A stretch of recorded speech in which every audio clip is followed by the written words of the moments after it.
Yeah, tell us, Kim. It's Something very special Cartinaloni. about This is this land. Cartinaloni land, also Bay Miwok and northern Delta Yokut lands. Bay Miwok, no longer in this area. Their ancestry lives within all of us, other native people, as well as non-native people. And the Yokut people, they do have tribes down in Central Valley, the Tule River and the Tachi Yokuts. Some of them may have went down there to live when people were removed from this area. But some of you might be aware that in 2011, when we occupied the Glen Cove space, Guys, it's on the other side of the bridges, yeah. the Carquinez bridges. Yeah, there is a shell mound there, so there are burials there, and the name, it already had a name for that place. It was called the Segorite. It was called Segorite. It was a village as well as a shell mound, and all of the shell mounds that are left have been documented, and you know, for many years we had shell mound walks where we walked around the Bay Area to all the different shell mounds. And this is now the Segorite Land Trust. And so from there we created the Land Trust. And right now the Land Trust, we have some land that has been gifted back to us in the Bay Area that we're stewarding. Starting off with a huge farm in deep East Oakland called Planting Justice. They gifted us an acre and a half of their farm where we have built an arbor for ceremony, as well as we're growing medicines there. Since then, we have purchased a small plot of land in Berkeley. We also was gifted some land from the Gill Track, which is another farm in Albany. And so we're stewarding this land, these lands that have been given back. And so that's part of what we want to do, is to try to reclaim some of our lands so that we can steward. And the lands that we reclaim to steward, we're not using these lands to keep anybody off. We're using these lands to educate people that we're still here. These are the things that we did. These are the foods that we grew. These are the foods and medicines that we use. And so it's educational. Mm-hmm. So, you know, I'm sure, I'm positive that there will be shell mounds here at Mare Island, because this, wherever land meets water, there is going to be people.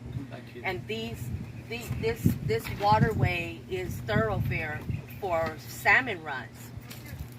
I don't know if salmon run up to the Napa River anymore. They do, but they come back. But this is where our villages would have been, where we would have been living and getting salmon. As many as 75 miles the last time I checked, and it could be more like 100 now, of the impediments to the tributaries of the Napa have been opened up through the Napa Resource Conservation District and others in the last 20 years. And so indeed salmon and steelhead are coming right back up that river. You know, and as California Indian, the salmon was one of our staples. All of us were salmon people. And the salmon was important to us, just like the buffalo was important to Plains Indians. But some of us don't get salmon anymore because rivers have been dammed and destroyed. Like, as a Tuolumne Miwok, the salmon did go up eventually to the Tuolumne River, but it's been dammed now, so the salmon don't go up our river anymore. Are they talking about doing fish ladders for that? I haven't heard. A lot of right now. I know removing of dams entirely. They fought really hard way up north that some of the dams are coming down on the Klamath. Yes. So that's a work in progress right now. So, but yeah, there's still a big fight, and then we're still talking. We still keep hearing about these twin tunnels and all of those things that none of us want. because we don't want to disrupt the natural migration of salmon.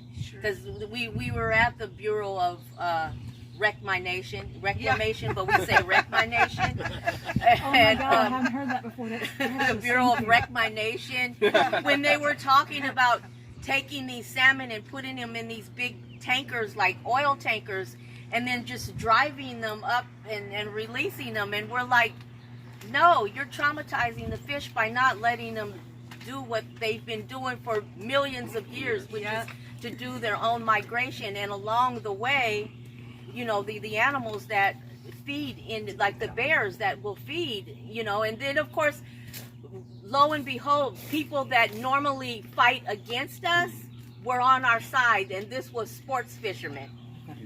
They were like, no, we bring people here to fish, you know, it's our livelihood to bring them out here to fish. So they were actually on our side this time, when most of the time they're fighting against us, claiming that, you know, how come the Indians get, you know, priority and we don't, kind of mentality. So, but yes, so this is part of the work that we do at the Land Trust. And, it's very exciting. It is, and it is run by Indigenous women. So our whole board is Indigenous women. Ms. Kim, oh, sorry, you go first. You go first. Oh, okay, Ms. Kim, may I ask you, and I work in heavy industry, I've worked on a dam project, I know that we talk about water problems collectively, so what is the means that we can sustain our society locally with water? I know I hope I'm asking that respectfully enough. Well, you know, right now, you know, we're having a drought, you know, and that's probably more than likely due to climate change. But one of the things that is happening also is the capitalism and marketization of water, and by corporate agriculture that is taking a lot of the water, and I know that a lot of tribes have been kicked out of these water meetings. They're not even allowed to come to these water meetings. That's wrong. We're not allowed to go to these water meetings. It's only corporate water people. How do we get that changed? We're fighting it. we're trying to fight it. We're trying to fight it, but you know, it just that we don't even have a seat at the table. Can I have you ask a question? I apologize. Just a comment. No. And then I want to segue from what Kim has told us. I want to tell you a couple things that I do know about this property that we talked about last night. And I know, and the reason I think it's so cool that you're here, was meant to be, is that when we talk about, I was slating a question and answer. I wanted to bring you those posters. Thank you. I'm going to get some more when I go to actually our board meeting is tomorrow. Well, I wish I had a visitor center to post this in and we tell that story. So I scheduled this history, session. And I just think it's so apropos that you showed up. We had that conversation last night, but I had no idea that you would appear. And the neat thing is that here you worked for all those years at the shipyard, and because this is a separate command from the shipyard, you didn't even have a badge that allowed you to come here to... the whole island is indigenous land and waterways, but you didn't even have the right to come to the original island. And I was so lucky to be able to bring all of you here for the first time in 150 years in February of 2007.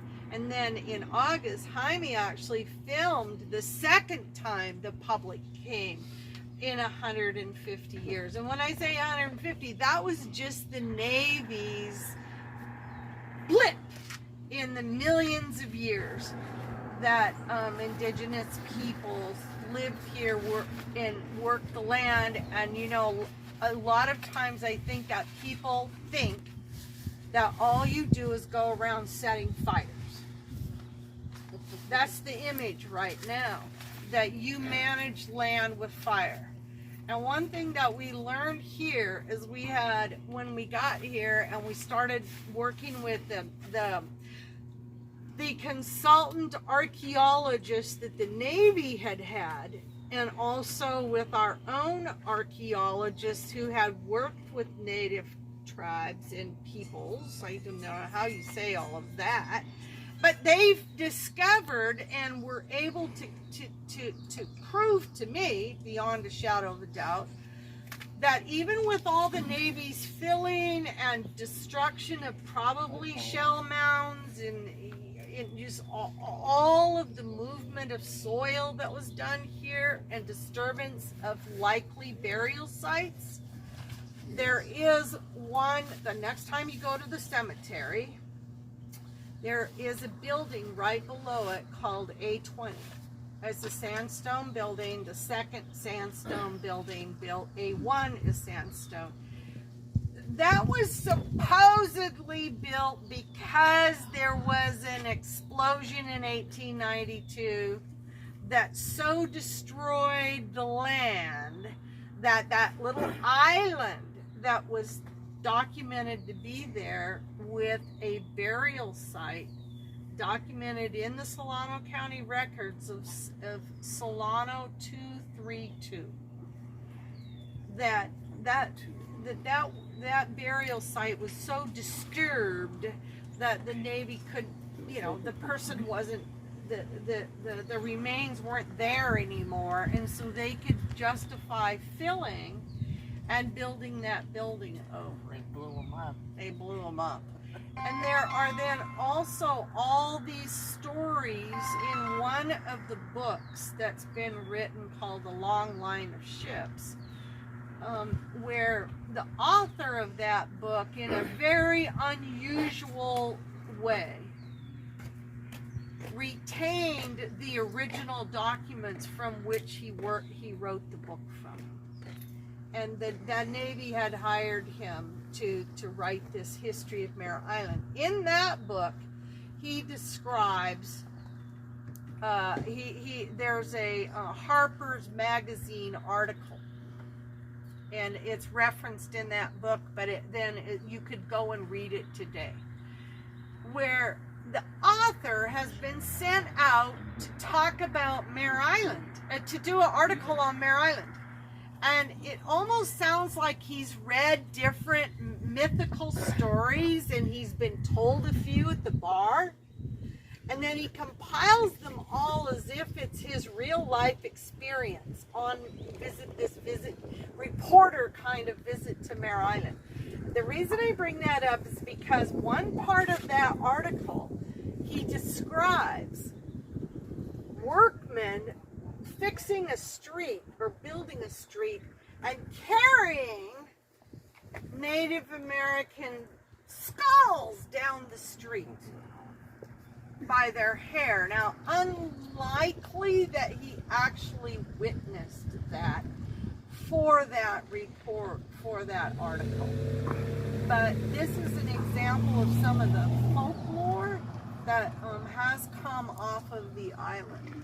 What our archaeologist folks have been able to show us, and it's just heartbreaking to me what happened when our Mayor Sampayan, our Congressman Mike Thompson, our Vice Mayor's husband Verter Aliga, Mr. Colonel Aliga, a cabal of kind of terrible people came in and decimated the naval cemetery that we believe is actually probably also a native burial site. And they disturbed the soil, they cut down 250 trees, they killed as many of my rattlesnakes as they could, and they bragged about it. But adjacent to the cemetery is a year-round seep. And they changed that. They graveled it in and put pipes in, and the only year-round source of water on Mare Island they highly disturbed. And that seep it was proven to us that these ancient elderberries that are like this big around. They got elderberry out there. We did. We had Valley Oak. Now I don't know if you've seen our Coast Live Oak. It's the acorns are like the size of my pinky nail. Valley Oak, as you know, much bigger acorn. So here are planted Valley Oak along this seam. Elderberry, black walnut, Mare pine, buckeye, all native food crop. So when I say that we as a society right now, it's popular to talk about indigenous peoples working the land with fire, because fire is popular right now, and there were techniques obviously that were effective for forest management, grassland management, but also these are clearly forage crops, and they have modified the land enough to see there's a water source and we might as well go out and farm. And there's probably, we have lots of the medicinal plants, native plants also. And yet our city, the reason I have so much resentment towards what they did was because they didn't consult you, they didn't consult me, they didn't consult a wide array, the community at all, or the specialists at all.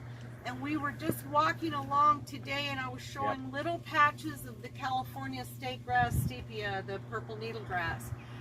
It covered many of my hills, and coast sage, and they bladed it clean. And now and those have 30-foot roots, think 30 feet, that's almost 2 stories, and they can live, native grasses have been documented at more than 100 years old.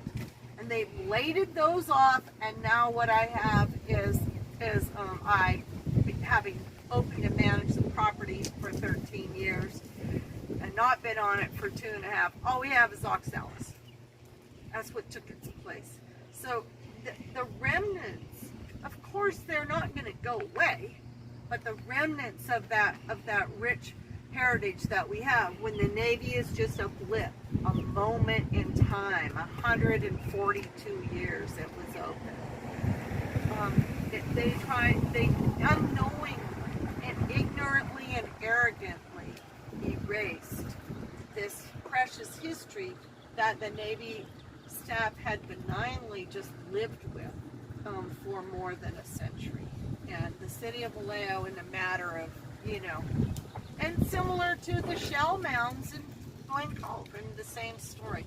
So that's something I want to say, and also that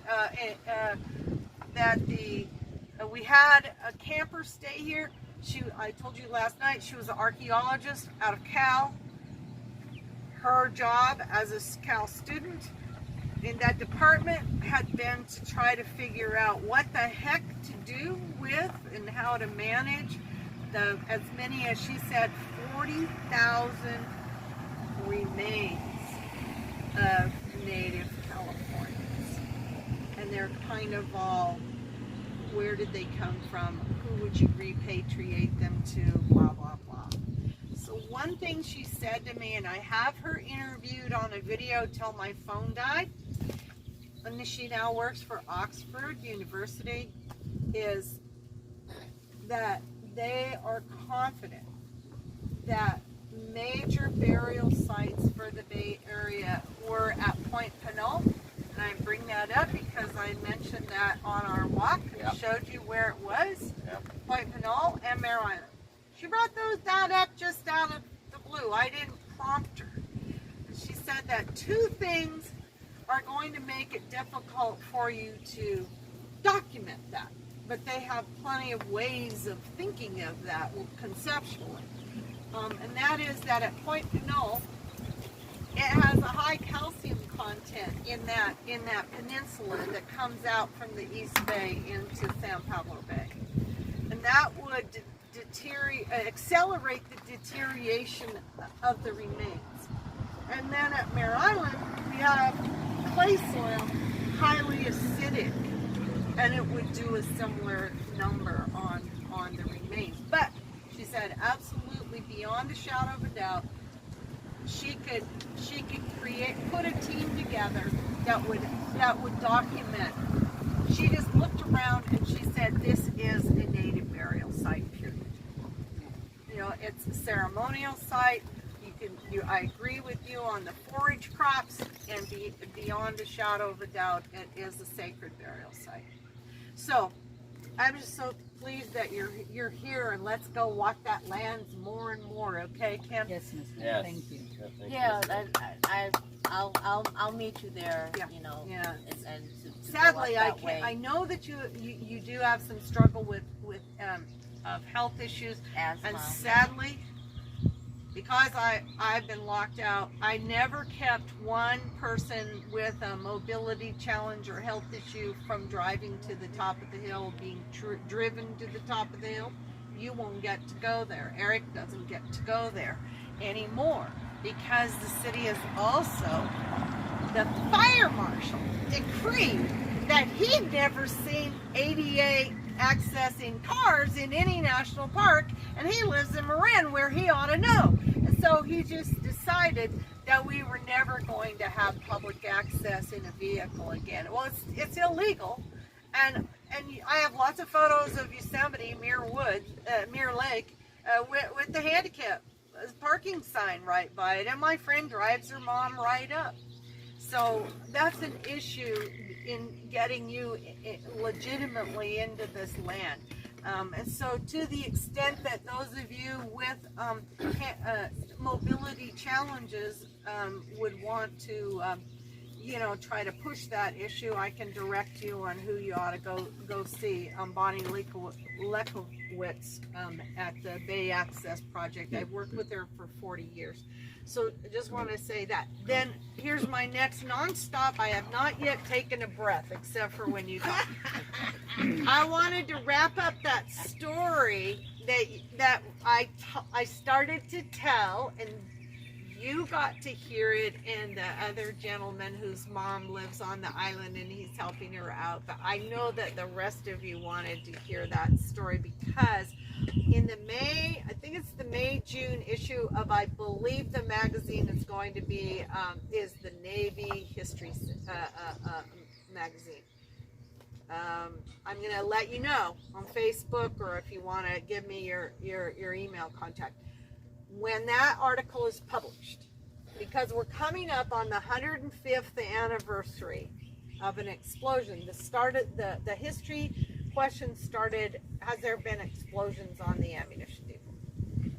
And we're coming up on July 9, 1917, the second major explosion that killed only six people, basically. There were some very careful procedures that kept this ammunition depot safe. However, on that date, you have our visitor center in the 1934 Bomb Storage magazine.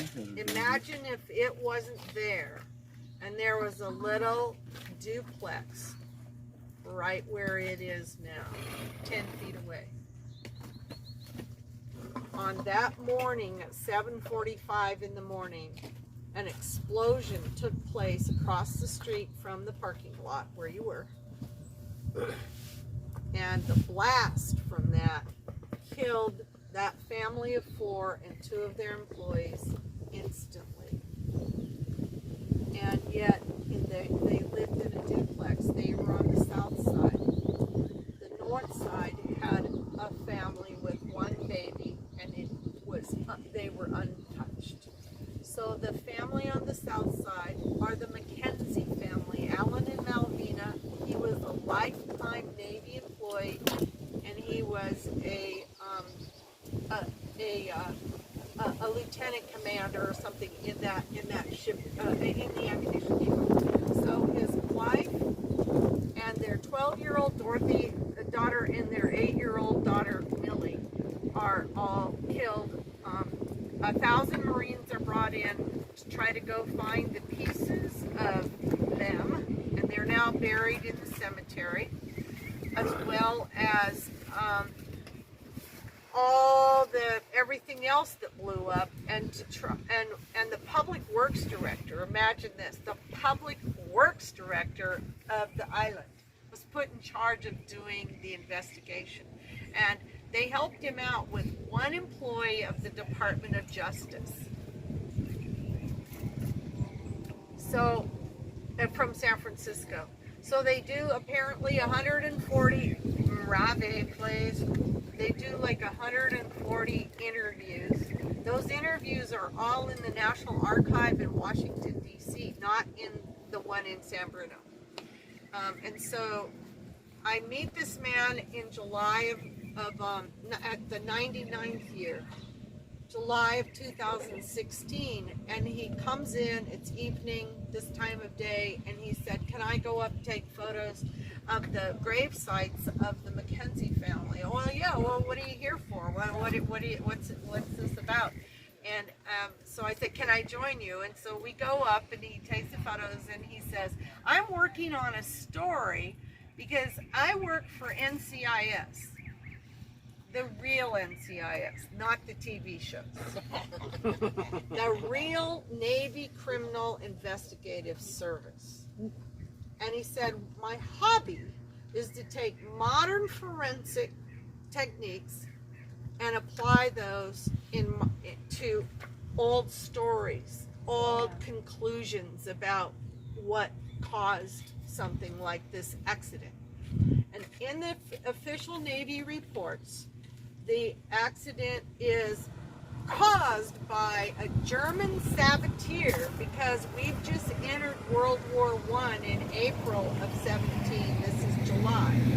And he drills down with his forensic skills and the resources that he has at hand, and he gets this German saboteur from the consulate in San Francisco. He gets his California driver's license. He gets all of his movements through California, Mexico. No way was he even here, and he had gotten pegged with this awful thing. The Navy basically said that it was an act of terrorism by the German government, and there is some reason why they might have imagined that, because that's a whole nother story about how Germany it hadn't occurred to them that the U.S. might be a factor in World War I, and they didn't have a plan. And so there is a side story on that, but I won't take your time. So this article that's coming out, that I haven't been able to show you the photos, the maps, all of that from, I have it all in print, like on big scale photos in our visitor center, which has been locked up since September 27, 2019, and you would not be able to see these. And I told this story with those photos, which is a lot more fun, but I haven't been able to tell this story, share it electronically. So when that article comes out, it's been 6 years since it was completed, since I did the review, since I was able to help bring photos of the family in from Ancestry.com connections that I gathered from the family. It's a cool story. It's a sad story. But he's going to be able to demonstrate in that article an alternative, a pretty viable alternative to how that explosion took place. And the explosion, the way he interprets it, after reviewing all those interviews in the National Archive, looking at the maps, looking at the photos, he has concluded that it was a murder-suicide. Who would be the murderer? Who would be the suicider? A man who had gotten a commendation from the Secretary of Navy in the 1892 explosion that killed 15 crew of the Boston. And they're buried in the cemetery. And they have the largest of the monuments is for them. So this man is basically a decorated employee of the ammunition depot, and yet he has gotten a. So what appears to have happened from his analysis is he looks at all these interviews of all the guy's fellow employees. Get this, he'd been at the ammunition depot. I mean, he gets that award in 1892. This is now 1917. He's I think my age. I think he's 66. Or 65. He's had hernia surgery several times, unsuccessful. He's in a lot of pain and discomfort. They talked about him having wrapped his gut every day. And so he has this job of going around and checking the temperatures in the bunkers and magazines, as I mentioned to you, twice a day. And temperatures and humidity, and then opening the windows, opening the vents, closing some part of the operation. And he goes to each one of these buildings twice a day. So he is found. Oh, so what else? So he's uncomfortable. He's in pain. So he's been this faithful employee. Except for when he goes to all these buildings, he's chatting it up with the other employees. And he shuffles. He's real slow because he's in pain and he feels uncomfortable. So the commander, a new commander, comes to town to the post, and within a day or two, he's done an analysis of him, and he downgrades him from 20 years pay grade. And then what else is being happening? His wife and he have 2 or 3 daughters and 1 son. The son has gotten apprenticeship at Mare Island. Guess what? He got fired. He was a little shit. So the kid's without work. 1 daughter's in college. There's another one going to college. It's going to take some money. And there's the shocking thing. You get your pay grade dropped for 20 years. So there seemed to be a pretty good basis for him. And this happened on a Monday, and almost all suicides happen on a Monday, or a very large percentage. So the author of this report will say that it was very likely a suicide. He was in the building at the time. He was one of the 6 killed.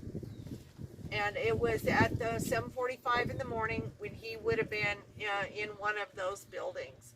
And it may not have been that he was trying to kill his not his boss, but one of his other Navy, staff. It could have just been collateral damage. We'll see. I mean, a collateral loss. We'll see what the article concludes.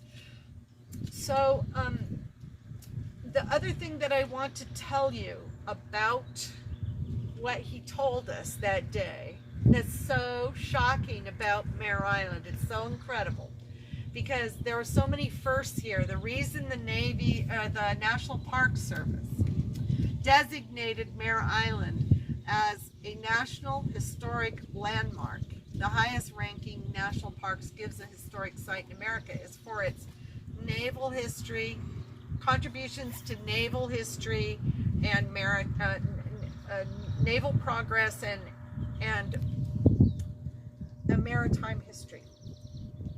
And this is no exception. The ammunition depot is one of the 4 National Register historic districts. That includes the cemetery, the naval ammunition workers' homes, and the oldest of the ammunition depot, of the ammunition buildings. However, the city has designated this whole part of Mare Island as a city historic district. But here's the last little bit, and I think it's going to surprise you because it's a cool story.